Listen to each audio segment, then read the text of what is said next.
विष्णु भगवान ने तथास्तु किया, ऐसा ही होगा, गलतियां किससे नहीं होती। लेकिन तुम मान नहीं रही थी, आज तुमने माना है, ऐसा ही होगा। तुम्हें फिर से महादेव के चरणों में आश्रय मिलेगा। ऐसे कि यहां जन्म दिया जाकर के। एक बात मैं आपसे कहना चाहता हूं,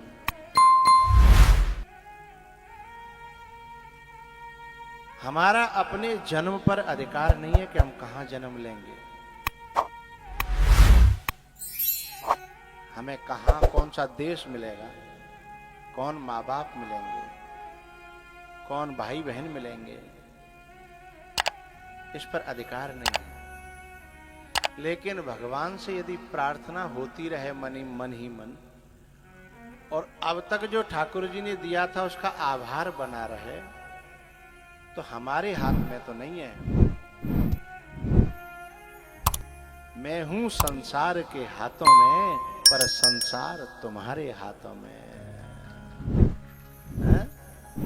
मैं हूं संसार के हाथों में, पर संसार तुम्हारे हाथों में।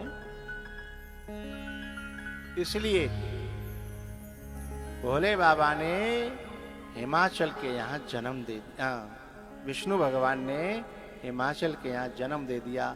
वहां पहले से ही भोले बाबा की भक्ति हुआ करती थी। हाँ? जैसे इनका जन्म हुआ, नारद जी गुजर रहे थे उस समय के प्रकांड ज्योतिषी। हाँ? जब वहां पे आए, हाथ दिखाया, जरा देखो,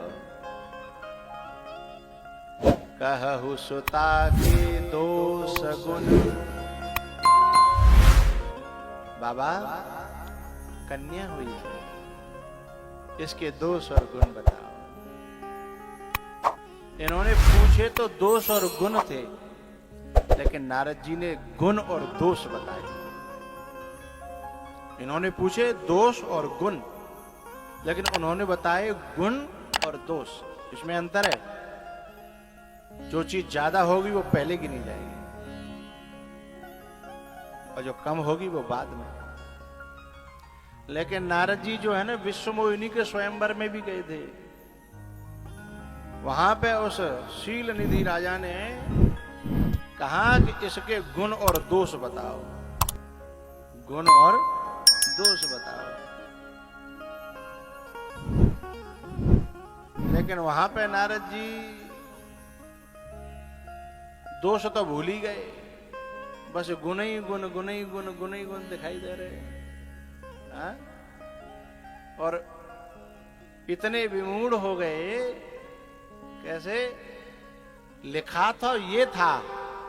जैसे कभी कभी लिखने में पढ़ने में बड़ा कॉमा से भी बड़ा अंतर पड़ जाता है। कॉमा लगाने से है? रोको मत जाने दो, शब्द तो नहीं है। कॉमा को न हटाओ, रोको से हटाओ, मत पे लगाओ। रोको मत, जाने दो।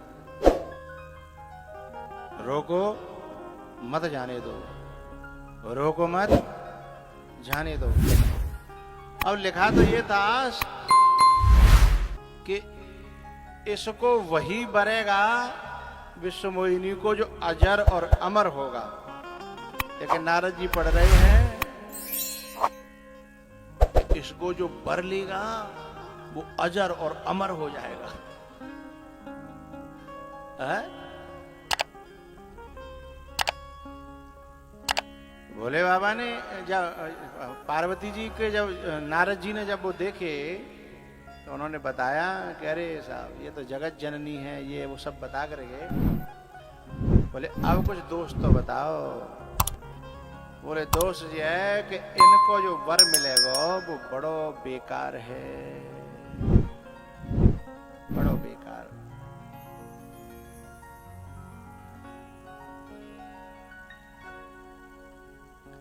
बोले क्या लक्षण है? बोले राम में रमा रहता रहेगा, वो राम में रमा रहेगा, तन पे भस्म होंगी, जटाएं बढ़ी रहेंगी, जटिल होगा, जटिल। और जटिल के दो अर्थ हैं, जटा वाला और जटिल माने कठिन, जिसको समझना बड़ा मुश्किल होगा, जटिल होगा। अमंगल वेश,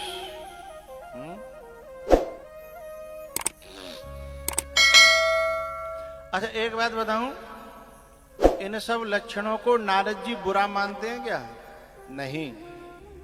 फिर वहां क्यों कह रहे हैं हिमाचल से? क्योंकि ये सब लक्षण संसार की नजर से बुरे हैं, लेकिन आध्यात्म की नजर से ये लक्षण बहुत अच्छे हैं? इसलिए ध्यान रखना कथा के श्रोताओं, जब संसार की दृष्टि से तुम अयोग्य हो जाओ, निकम्मे हो जाओ, नाकारा लोग कहें, घर में तुम्हारी गिनती निकम्मों में, नकाराओं में, बदमाशों में, सबसे बेकारों में हो जाए, तो समझना तुम अध्यात्म के योग्य हो गए हो।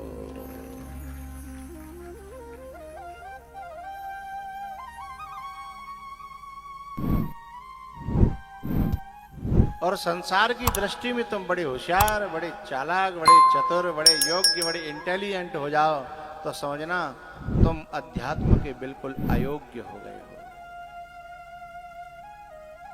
ये रास्ता बड़ा उल्टा है।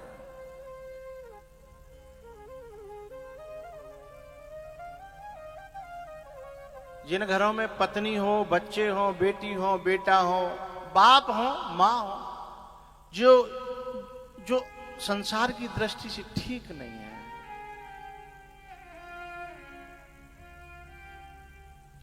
वो अध्यात्म के योग्य होते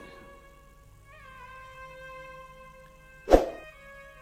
जिन खेतों में गन्ना होता है उनमें आलू नहीं हो पाता है, जिनमें आलू होता है ना उनमें गन्ना नहीं हो पाता। आलू को चाहिए रेतीली मिट्टी, तो गन्ना को चाहिए दोमट चिकनी मिट्टी, जो पानी को सोखे ना, भरा रखे।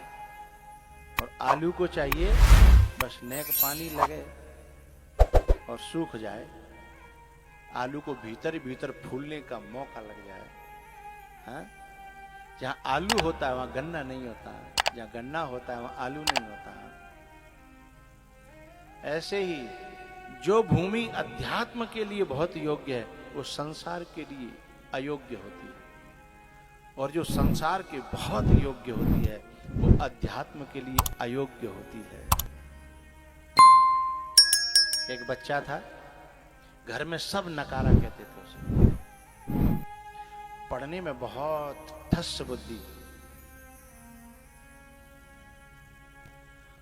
8वीं क्लास में ही फेल हो गया, क्योंकि हमारे हिंदुस्तान में 8वीं क्लास में, क्यों भैया 8वीं क्लास में क्या फेल होना?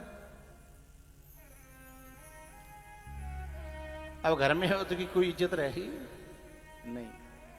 उससे लोग कहते कि तेरे को तो भीख भी नहीं मिलेगी, भीख। लेकिन घर वालों ने फिर भी कहा अब की बार फेल मत हो जाना, हम पैसा खर्च कर रहे हैं, खबरदार। उसने कहा नहीं, कोशिश करेंगे। फिर पढ़ाया 1 साल, दूसरी बार फिर फेल हो।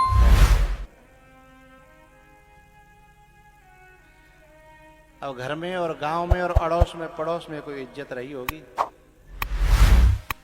अब जो पीछे की क्लास थे वो बराबर पे आ गए, और बराबर वाले थे सब आगे पहुंच गए।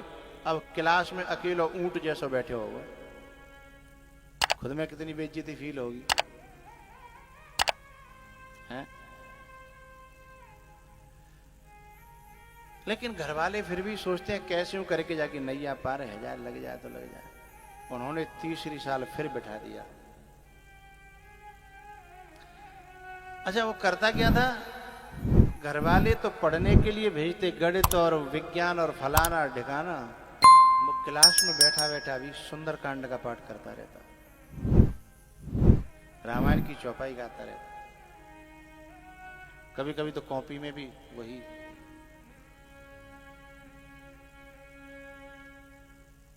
तीसरी बार जब रिजल्ट आने वाला था तो घर वाले बड़े तैयार, अब के क्या तो जय रहेगो, क्या हम ही रहेंगे, पैसा खर्च कर रहे हैं। तीसरी बार रिजल्ट आया तो तीसरी बार भी फेल हो गया, तीसरी बार।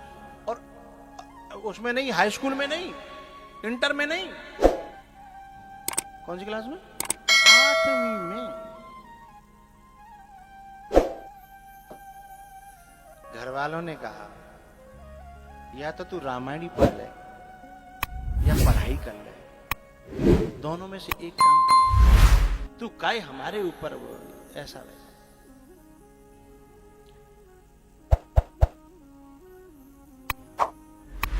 उसने कहा आप मुझे रामायण पढ़ने की पूरी छूट करो तो शायद हो सकता है पढ़ने में भी मन लग जाए, पर आप रोक लगाते हो तो न इधर का रहता हूं न इधर का रहता हूं। मैं जो बात कह रहा हूं वो सच्ची घटना है, थोड़ा बहुत इधर उधर भी हो सकती है, मैं क्षमा चाहता हूं। जिसके बारे में मैं बोल रहा हूं उसका नाम भी बताऊंगा मैं आपको। जब वो 3 बार फेल हुआ बच्चा,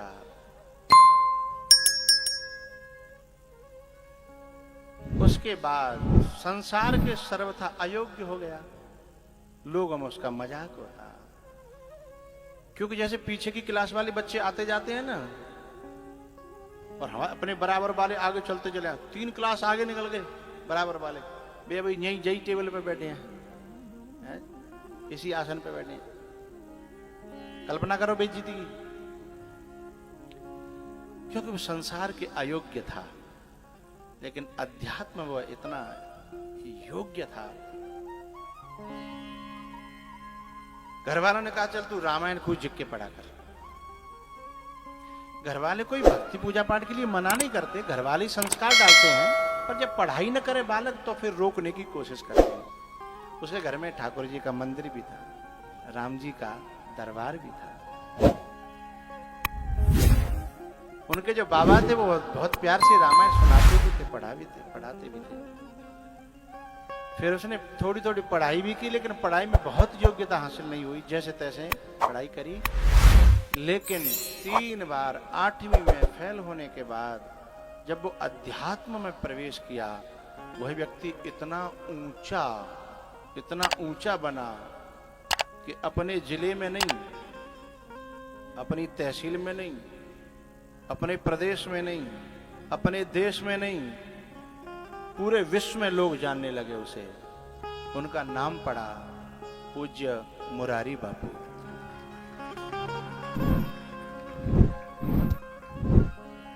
तीन बार, क्षमा चाहता हूं कोई गलती भी हो सकती है, लेकिन ये तो बात उन्होंने खुद अपने मुंह से कही कि मैं फेल हुआ, 1 बार नहीं, 2 बार नहीं। तो जो इस संसार के जो अयोग्य होता है वो इधर के बहुत योग्य हो जाता है। उनसे पहले राम कथा को कौन जानता था? राम की रामायण होती थी हैं? लेकिन राम कथा, एक बार उनसे जो है किसी ने कहा कि आप इतना बड़ा वर्चस्व है, आप जरा मंदिरों का निर्माण करा दिया करो, जहां एक कथा हो आप एक मंदिर का निर्माण करा सकते हो, आप में क्षमता है। बड़ी प्यारी बात कही उन्होंने, मुझे बहुत प्रिय है, बड़ी प्यारी बात कही। उन्होंने कहा मंदिर की मेरे हिंदुस्तान में कमी थोड़ी है जो मैं मंदिरों को और बढ़ाऊं, उल्टा मुझे तो लगता है पुजारियों की कमी है, मंदिर खंडहर पड़े हैं, सेवा करने वालों की कमी है, तनख्वाहें रखने पड़ते हैं, मंदिरों की कमी नहीं है। हाँ, मैं तो जिन घरों में रहता हूं 9 दिन, मैं उन घरों को और घर के जो सदस्य रहते हैं उनके हृदय को ही मंदिर बनाने की कोशिश करता हूं। कोशिश करता हूं कि उनके जो घर हैं और जो दिल है वे मंदिर बन जाए, चलते फिरते हैं। एक जगह मंदिर है, वहां तो लोगों को आना पड़ेगा, लेकिन जब ये मन मंदिर बनेगा ना, हैं, तो फिर ये खुद जा जा करके दुनिया को दर्शन देंगे। हाँ?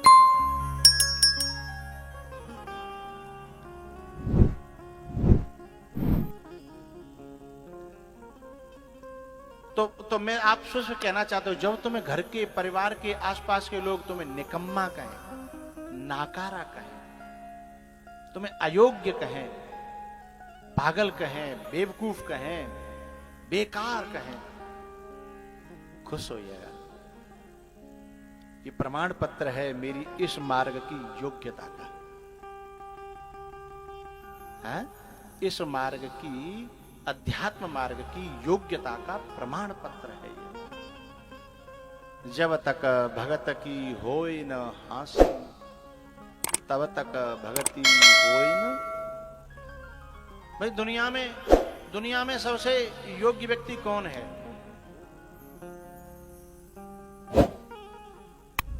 दुनिया में सबसे योग्य व्यक्ति वो माना जाता है जो दूसरे के धन को हरण करने में बहुत होशियार है, हैं? दूसरे के धन को हरण करने में जो बहुत होशियार है, उसे योग्य माना जाता है। और इस मार्ग में जो दूसरों पर लुट जाए और खुद को लुटा दे, वह योग्य माना जाता है।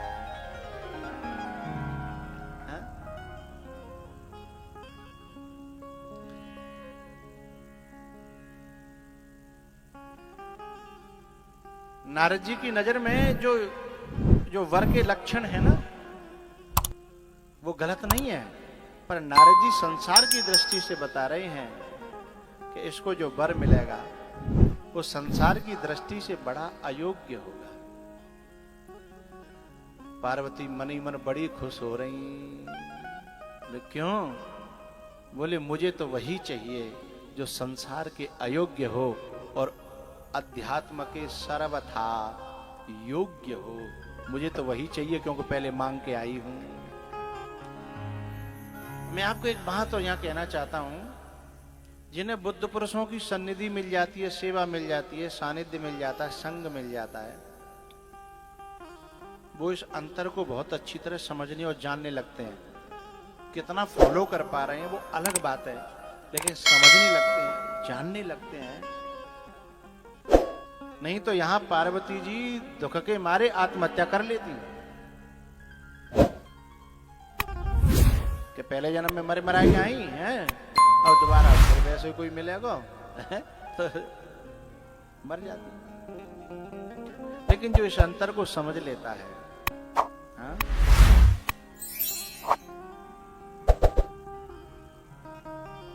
लेकिन माता पिता को संतुष्ट करने के लिए नारद जी ने, पार्वती जी ने नारद जी को इशारा किया कि उनको, यानी मेरे को यदि योग्य वर पाना हो तो क्या करना पड़ेगा? योग्य वर पाना हो। और माँ बाप भी पूछने लगे। तब नारद जी कहते हैं, जो तप करे कुमारी तुम्हारी,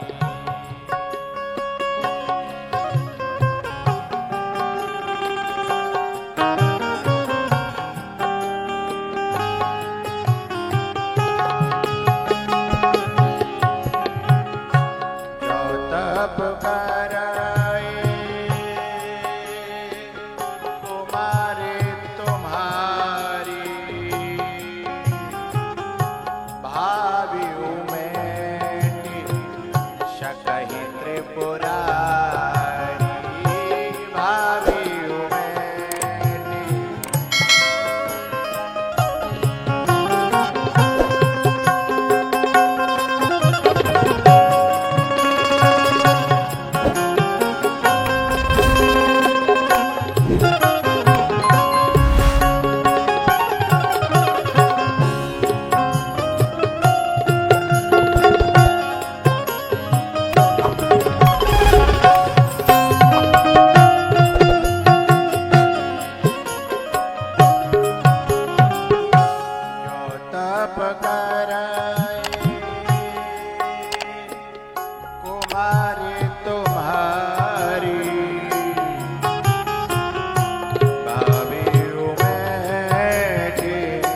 शकहि त्रिपुरारी।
तुम्हारी बच्ची जो है तप करेगी,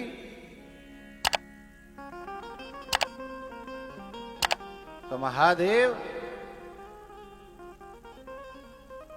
इसके लिलार में लिखे हुए शब्दों को उलट पलट कर सकते हैं।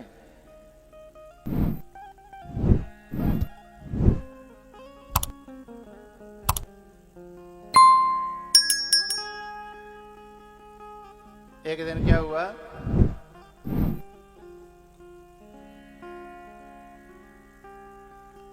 रावण जो है यज्ञ कर रहा था। लिलार के लिखे शब्दों की बात आई तो बात याद आई, रावण यज्ञ कर रहा था और भोले बाबा को खुश करने के लिए अपने सिरों को काट काट करके यज्ञ कुंड में डाल देता था। इस सिद्धांत को वो जानता था कि दिया हुआ दान कई गुना होकर के लौटता है, जानता था वो। इसलिए एक एक सिर के बदले में 10-10 सिर, 100-100 सिर एडवांस में रखता था। एडवांस में जरूरत पड़ने पर लग जाए। एक दिन क्या हुआ, जैसे उसने काट के डाला और वो जल ही रहा था, तब तक दूसरा सिर आ गया। और दूसरा सिर आया, उससे उसने जब जलते हुए देखा तो नर के कर आपन वधवाची, नर के कर मनुष्य के हाथों अपना वध, नर के कर आपन वधवाची, वाच करके पढ़ करके। और रावण बड़ा हंसा, बोले मेरा वध और मनुष्य, अच्छा ये जो लिखने का काम है वो विधाता का है, ब्रह्मा जी का है। रावण हंसा, बोले ब्रह्मा जी बुढ़े हो गए हैं, सठियाए गए हैं। नर के कर आपन वध पाछे,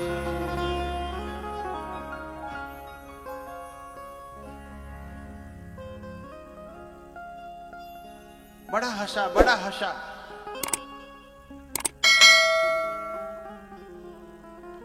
अब मैं यह प्रश्न खड़ा कर रहा हूं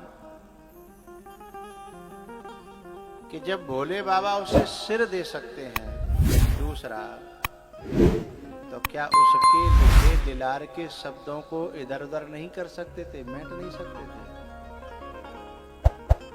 कर सकते हैं ना।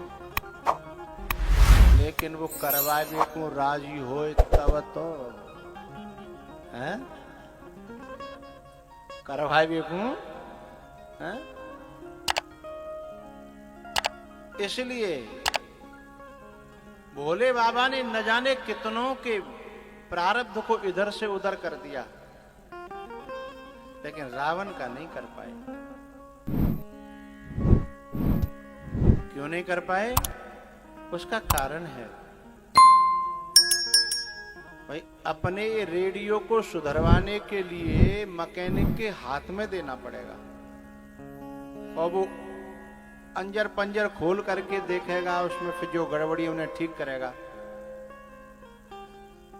तो रावण अपनी खोपड़ी को उनके चरणों में खोलने के लिए नहीं देता था, झुकाना ही नहीं चाहता था।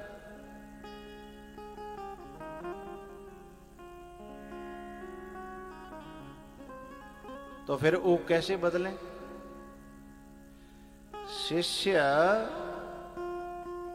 जब ये कहता है ना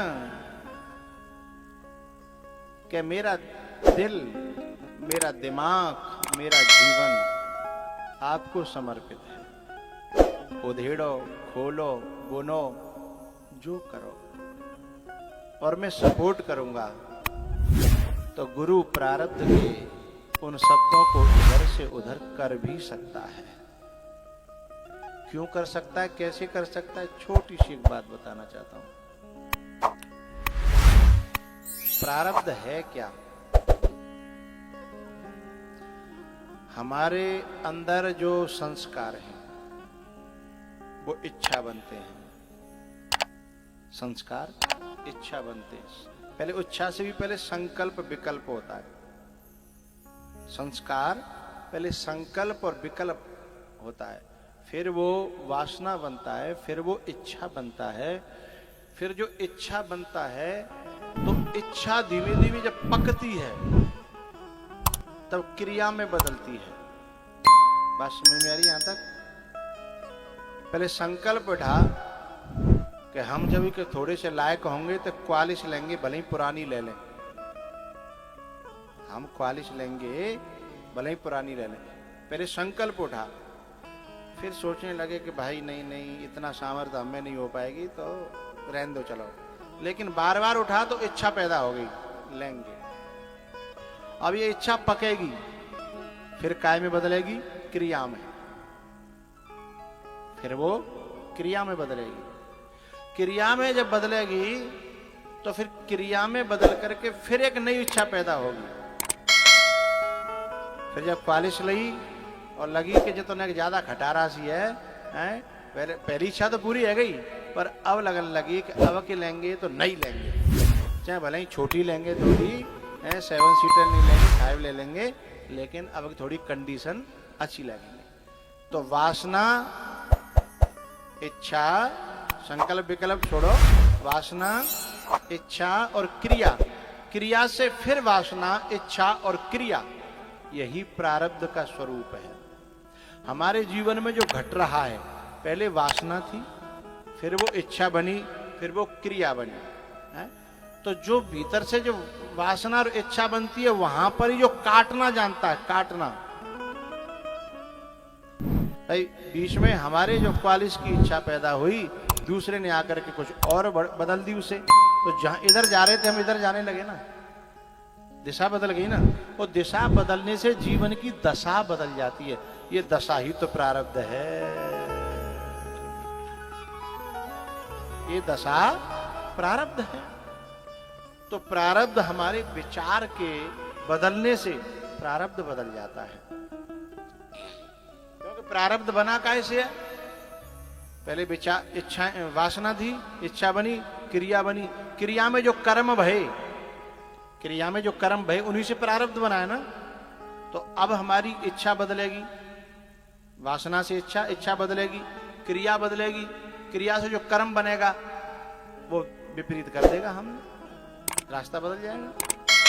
तो नजरें बदली, नजारे बदल गए, और किश्ती का रुख बदला और किनारे बदल गए। पार्वती जी तप करने चली गई, और तप करती हैं, सालों हो गए, वर्षों हो गए, पहले अन्न छोड़ा, फलाहार किया, फिर फल भी छोड़े, फिर पत्तों पे आ गई। नाम पड़ गया अपर्णा। उसके बाद पत्ते भी छोड़ दिए।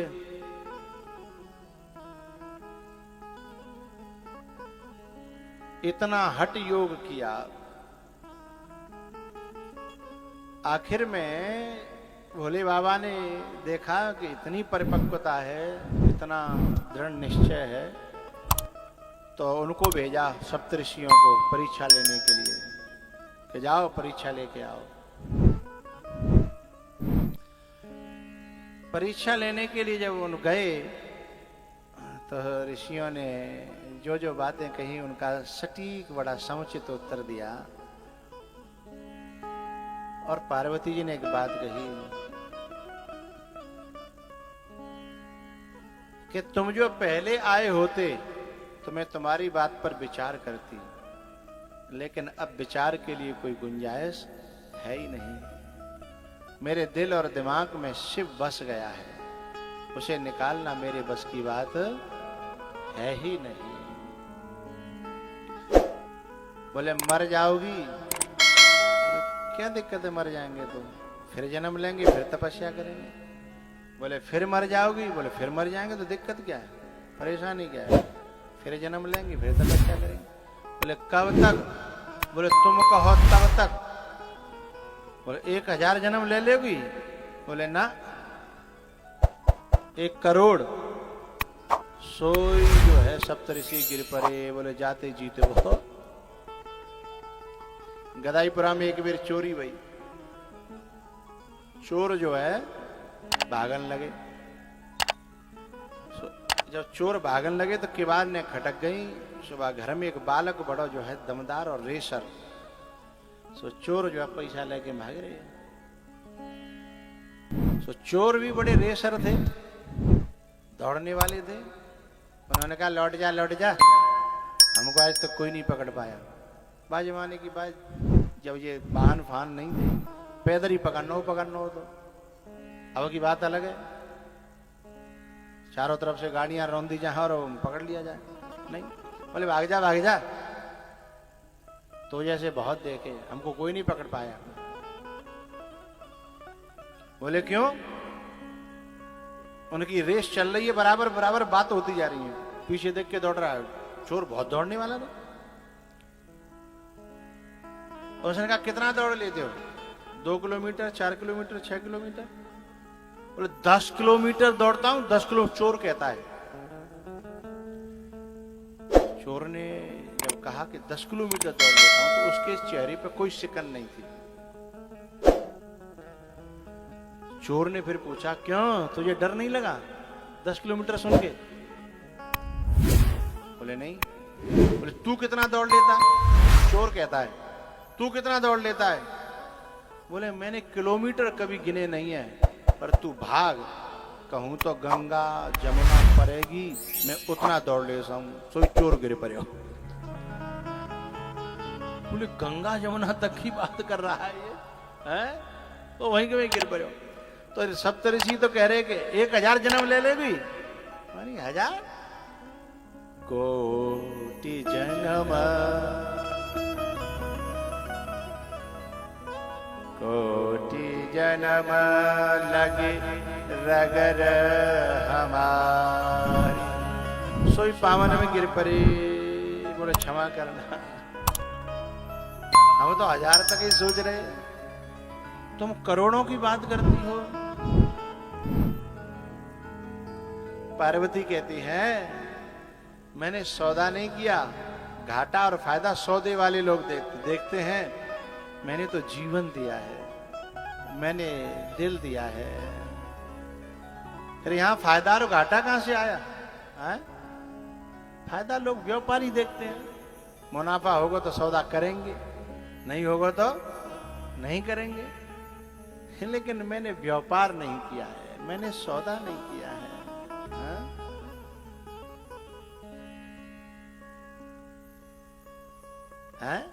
तो पार्वती जी जो है ना, जब ऐसा कहती हैं तो पार्वती के पद चिन्हों पर अभी तक लोग चलते हैं। अभी कुछ दिन पहले कलयुग की बात है, मीरा ने भी कह दिया था ना,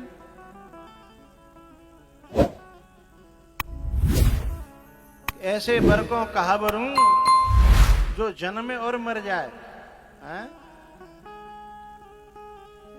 बोले मिलेगा नहीं, बोले बिल्कुल न मिले। हैं?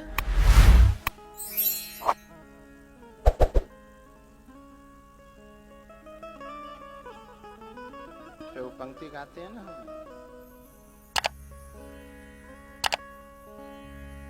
नर नर नर नर। अरे रुक्मिणी के उसमें पीस दे करके जब हम करते हैं, इसमें फिर पीस दे के उठाते हैं।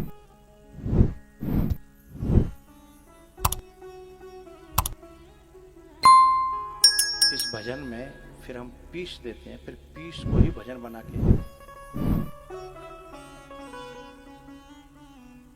हाँ,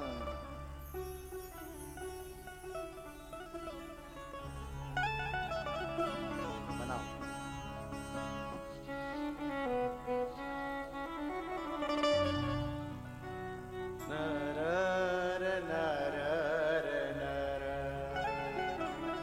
मुझे अपनी ही, ओ मुझे अपनी ही, मुझे अपनी ही दुल्हन बना ले।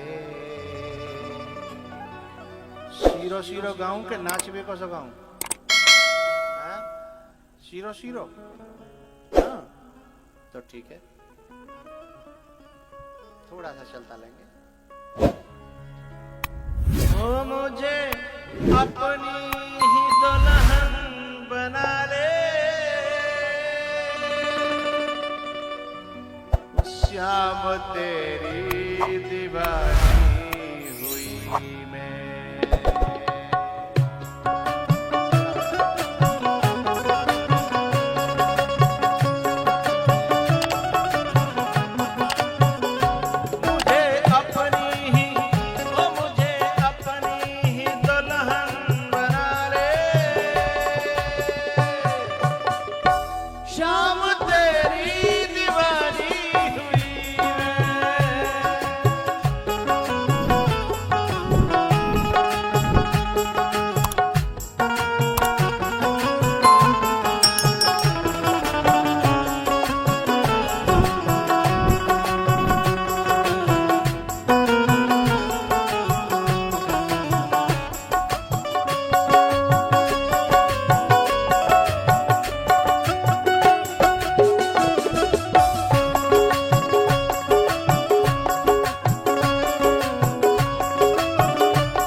श्याम तेरी दीवानी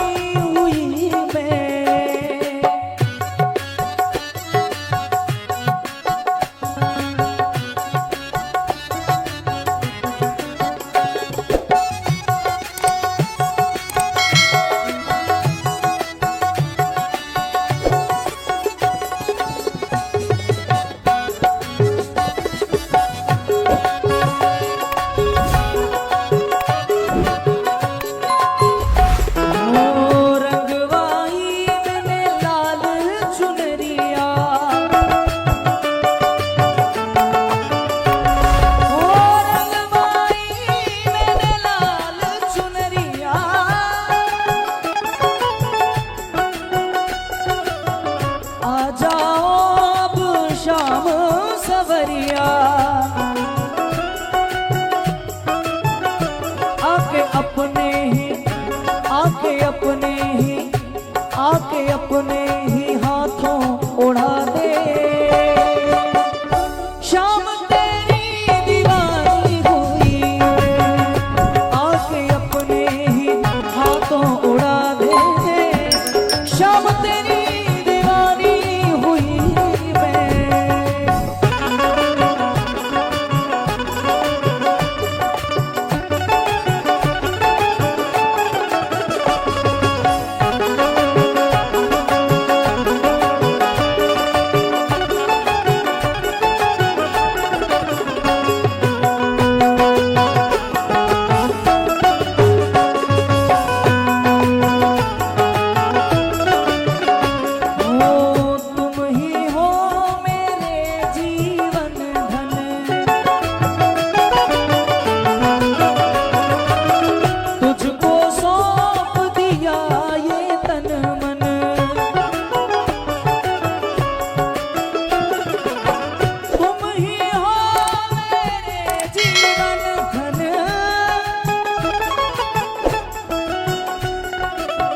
तुझको सौंप दिया ये तन मन, मुझको अपने ही हो, मुझको अपने ही रंग में रंगा ले। शाम तेरी दीवानी हुई, आके अपने ही रंग में रंगा ले। शाम तेरी दीवानी हुई मैं।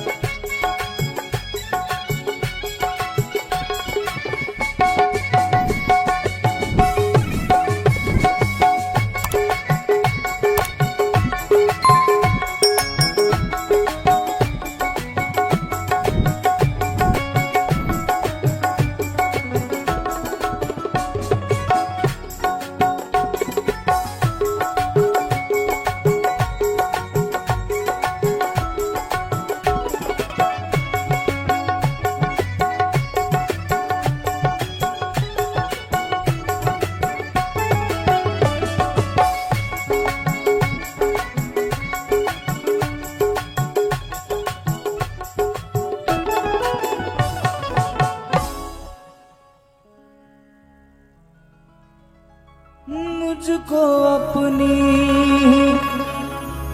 दुल्हन बना ले,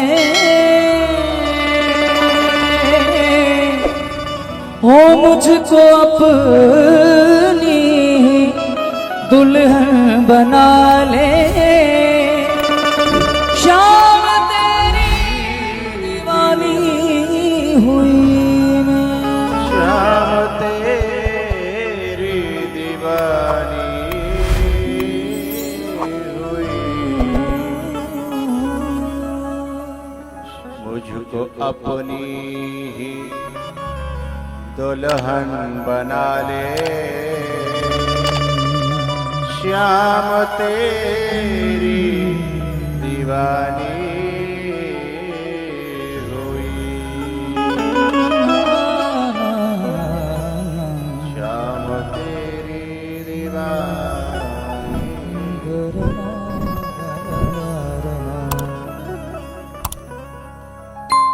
बोलो शंकर भगवान की।